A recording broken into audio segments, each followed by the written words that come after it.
বেবিরা চিড়িয়াখানায় কি কি করেছিল? এই হাতি আয়, এই হাতি আয়, আমরা তোকে দেখবো। মাম্মু বলছে আবার হাতি খুঁজছে। আচ্ছা ওকে গুড মর্নিং করে দাও। Good morning. Good morning. আমার পাটা একদম ধুয়ে বসে। এখন 6:20 মতো বাজে, আর আজকে 6টার সময় উঠে দেখি বাইরে পুরো গুটগুটে অন্ধকার। এখন তাও 20 মিনিট একটু একটু কুয়াশা হয়েছে, কিন্তু কুয়াশাটা এখনো যায়নি। যদিও এত ঠান্ডা পড়েনি হ্যান্ড গ্লাভস পরার মতো, কিন্তু সবাই যেহেতু পরে যায় তাই আরশি ম্যাডামেরও শখ হয়েছে হ্যান্ড গ্লাভস পরে যাবে। 2 দিন ধরে ব্যাগের মধ্যেই ওটাকে ঢুকিয়ে রেখেছে হ্যান্ড গ্লাভসটা পরে যাবে বলে। আরশিকে স্কুলে উঠিয়ে দিয়ে তারপর ঘুমিয়েছিলাম প্রায় অনেকক্ষণ।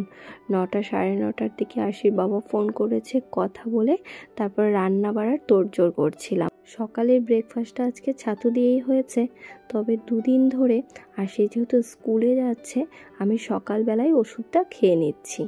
না হলে কদিন ধরেই লক্ষ্য করছিলাম ওষুধটা যেহেতু খালি পেটে খেতে হয়, সেই কারণে ভীষণই অসুবিধা হচ্ছিল খাওয়ার আগে খেতে। আর এইদিকে কথা বলতে বলতে এগ বয়লারের ডিম সেদ্ধও হয়ে গেছে। সকালবেলা একটু ছাতু খেয়েছি, তবে আমার একটু খিদে পেয়ে গেছে বলে এগ বয়লারে 2টো ডিম সিদ্ধ বসিয়ে দিয়েছিলাম। আর এখন আরশিকে দিয়েছি সেই 2টো ছুলতে, যে আমি রান্না করি তুই আমাকে এই 2টো ছুলে দে।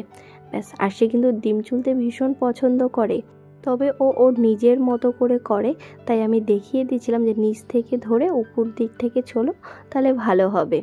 যাই হোক, তারপর সেই রকমভাবেই করছিল, আর আমি এইদিকে আমার রান্নাটা করছিলাম। আমার রান্নাঘরের চিমনিটাও বেশ অনেক দিন পরিষ্কার করা হয় না। ঘরে যদিও অনেকটা কেরোসিন তেল রয়েছে, কিন্তু ওই আলসেমি করব বলে আর কিছুতেই করা হয় না, মানে হচ্ছে না আর কি। আর আজকে একটু করব ধনেপাতা বাটা। ধনেপাতা, রসুন, লঙ্কাটাকে একবারে পেস্ট করে নিয়েছিলাম। তারপরে এটার মধ্যে একটু কালো জিরে ফোড়ন দিয়ে এটাকে একটু ভালো করে ডালবো। এটা খেতে ভীষণ ভালো লাগে আমার, মানে বিশেষ করে যখন ধনেপাতার সিজন থাকে তখন আমার ঘরে বেশিরভাগ সময় এই ধনেপাতাটা হয় বলতে পারো, মানে ধনেপাতা বাটাটা হয়। তবে বেশ কয়েকদিন আগে আমি ফুলকপির পাতা বাটা করেছিলাম, ওটাও ভীষণ ভালো লেগেছে খেতে। এছাড়াও পটলের খোসা বাটা করি, সেটাও ভীষণ ভালো লাগে খেতে। কালকে যেগুলো রান্না করেছিলাম রাতে প্রায় বেশিরভাগটাই রয়ে গেছে, সেই কারণে আজকে আর বিশেষ তেমন কিছু রান্না হয়নি। ওই যে বলে নেই কাজ তো খই ভাজ, ওই যে আরশির কাজ দেখো, এখানে কোনো কাজ নেই আর ওটাকে দিয়ে ঘষা মাজা শুরু করে দিয়েছে। এখন 6:30 মতো বাজে, 6:30 নয় 6:45 বাজে। 6:30 থেকে হচ্ছে আরশির ড্রয়িং ক্লাস। তো আমি আর আরশি এখন রেডি হলাম, ক্যামেরা অন করতে ভুলে গেছি। রেডি হওয়ার সময় কত কথা বললাম তোমাদের সাথে, আরশি কথা বললো, কোনো কিছুই রেকর্ড হয়নি কারণ আমি ক্যামেরা অন করতে ভুলে গেছি। চলো এখন বেরোবো।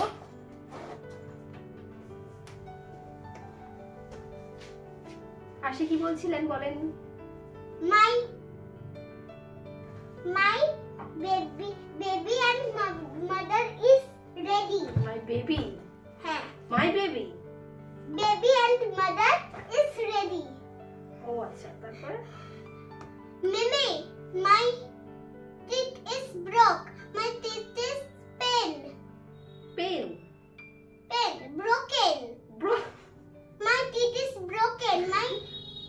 My teeth is broken. না, my teeth is broken. I feel pain. তুমি বোঝাতে পারলেই হলো, তুমি যেমন করে মিমিদের বোঝাবে বা তুমি ধরো কারোর সাথে কথা বলছো, তুমি বোঝাতে পারলেই হলো, তুমি তোমার মতো করে বোঝাবে, তাই না? ভুল বলতেই তো শিখবে, তাই না? দুপুরে খাওয়া দাওয়া করে বেশ আজকে অনেকক্ষণ ঘুমানোর টাইম পেয়েছিলাম।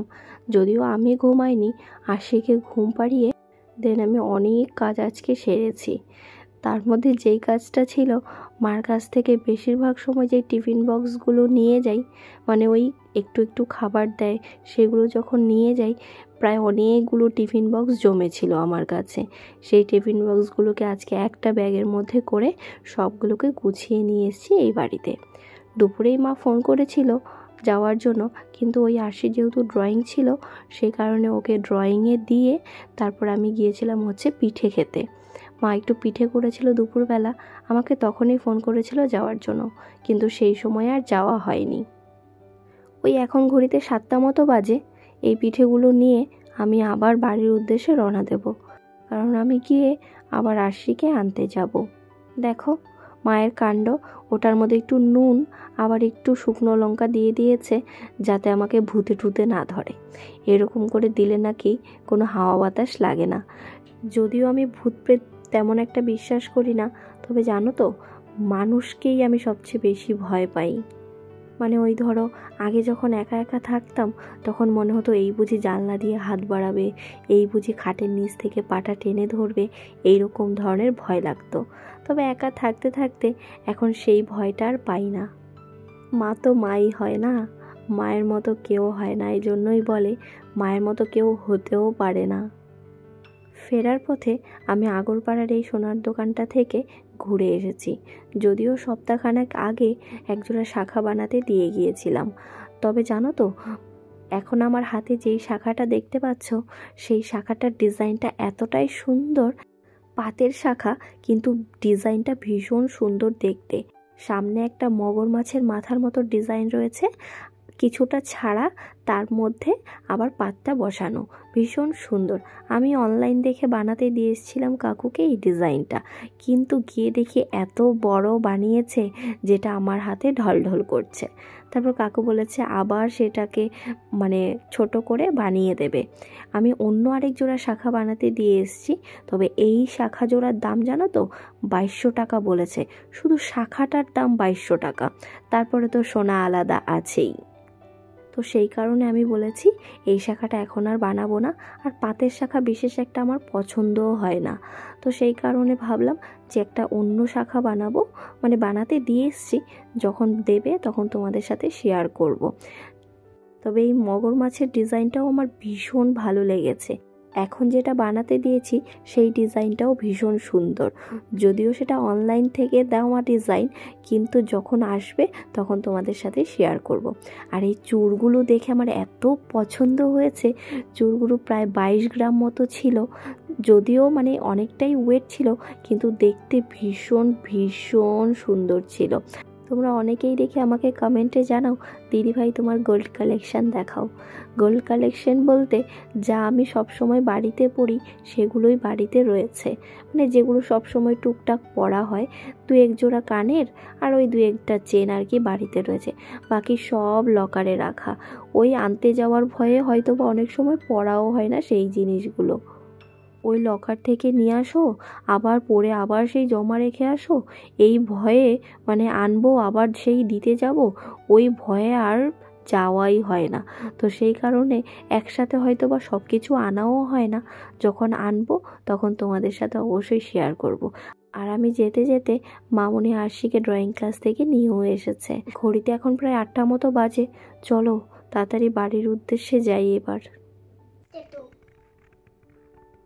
কি तू चीज पड़ी है मस्त मस्त तू सॉन्ग।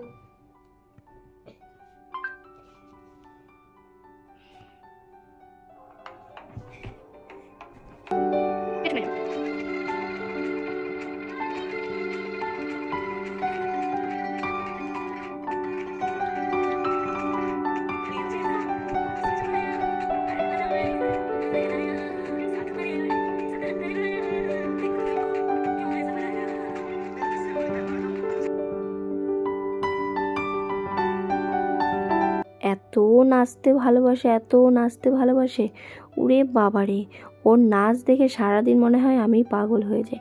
আর নতুন এই ডান্সগুলো শিখেছে, এই ডান্সগুলো এখন সব জায়গায় গিয়ে করে বেড়াচ্ছে। বাড়িতে ফিরে বলি চল একটু প্র্যাকটিস কর, তুইও একটু দেখ আমিও একটু দেখি যে কীরকম শিখলি। যাই হোক, এটা মোটামুটি পুরোটা কমপ্লিট হয়নি, তবে দেখলাম বেশ ভালোই আয়ত্ত করে নিয়েছে নতুন ডান্স ক্লাস থেকে এই গানটি। সাথে ডান্সটিও। তোমাদের দেখতে কেমন লাগছে তোমরা কিন্তু অবশ্যই কমেন্ট করে জানিও। আমি জানি আরশির ব্যাপারে তোমরা কখনোই বলবে না খারাপ লাগছে, কিন্তু জানো তো তোমাদের ভালো লাগা, তোমাদের খারাপ লাগার মাধ্যমে আমরা জানতে পারি, মানে তোমাদের কমেন্টের মাধ্যমে আমরা বুঝতে পারি তোমরা আমাদের কতটা ভালোবাসা দিচ্ছ আর কত দূর দূর থেকে আমাদের ব্লগ দেখছো। তাই সিরিয়াসলি আজকে একটা কথা বলছি, যদি ভালো লাগে অবশ্যই ভালো বলবে, আর যদি কোনো কিছু আমাদের মানে আমার আরশির বা আমার ফ্যামিলির কোনো কিছু খারাপ লাগে অবশ্যই তোমরা সেটা ব্লগে শেয়ার করবে, কারণ তাহলেই আমরা আমাদের ভুলগুলো বুঝতে পেরে আমাদের নিজেদেরকে ঠিক করার চেষ্টা করব। তবে মানুষ যেহেতু ভুল ত্রুটি তো হতেই পারে, সব কিছু মিলিয়ে নিয়ে আমাদের যেভাবে ভালোবাসা দিচ্ছ সেইভাবেই ভালোবেসে যেও। আরশির ডান্স প্র্যাকটিস হয়ে গেছে, এখন চলে এসেছি একটু চিকেন নিতে। কালকে একটু চিকেন করব ভাবছি, সেই কারণে একটু চিকেন নিলাম, আর এই দিক থেকে একটু নিয়ে নিলাম হচ্ছে পেঁয়াজ। যদিও সবজি দাদার থেকে পেঁয়াজ রাখি, কিন্তু ঘরে না পেঁয়াজটা প্রায় অনেক হয়ে গেছে, মানে শেষ মতো হতে চলেছে, তো সেই কারণে পেঁয়াজটা নিয়ে আসলাম দোকান থেকে। দাদাকে বলছিলাম যে এটা 1 কিলো মতো হবে, তো উনি বলছে হ্যাঁ হয়ে যাবে। তারপর সব কিছু নিয়ে মানে টুকিটাকি যেই সব লাগে সেই সব নিয়ে ফিরে এলাম ঘরে। জানো তো আজকে অনেক কিছু মানে টুকটাক যেগুলো লাগে ঘরের সেইগুলো কিনে নিয়ে এসেছি। যদিও এরকম ঝাড়ু একটা আমার রয়েছে, তবে এই ঝাড়ুটা দেখে এত ভালো লাগছিল, মানে এক ঘরের থেকে আরেক ঘরে আনতে না মানে ঝাড়ু হয়তো বা খুঁজে পাওয়া যায় না অনেক সময়, সেই জন্য 2 ঘরের জন্য 2টো নিয়ে এসেছি। আর এখানে সংসারের জন্য টুকিটাকি ওই আরশির একটু ইপ্পি লাগে, আরশির ড্রেস ধোয়ার জন্য মানে স্কুল ড্রেস ধোয়ার জন্য হোয়াইট কালারের একটা রিন নিয়ে এসেছি, ওটাকে মেবি আলা বলে, সেটা আমি জানতাম না। দেন ওইটাকে ঘেটে ঘেটে সব কিছু পরে তারপর দেখলাম ওটার মধ্যে আলা বেশ লেখাই রয়েছে।